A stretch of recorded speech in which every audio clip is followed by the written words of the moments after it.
मराठ्यांचं कुलदैवत, राजांची कुलस्वामिनी तुळजाभवानी, देवीचं मुख्य मंदिर आहे तुळजापूर. राजांनी इथे प्रतिष्ठापना केली. मग आता असा विचार करा, तुळजापूरला मंदिर असताना महाराजांनी हे मंदिर का बांधले? त्याला काय कारण असेल? आपल्या मराठ्यांना तुळजापूर जायला लांब नव्हतं. इतिहास लक्षात घ्या, इतिहास साक्षी आहे. राजे मराठ्यांना घेऊन किल्ले आग्र्यापर्यंत पोहोचले. अहो मराठे एकदा दोनदा नाही 7 वेळा सुरतला गेले. मग प्रतापगड तुळजापूर परिस्थिती काय? राग मानू नका, सत्य परिस्थिती आहे. परिस्थिती इथली अशी आहे की आपलेच लोक आपलेच वैरी होते.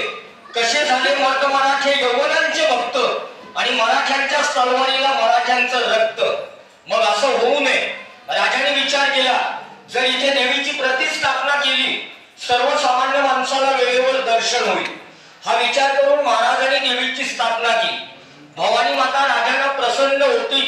म्हणजे याचा अर्थ असा नाही की या देवीने राजांना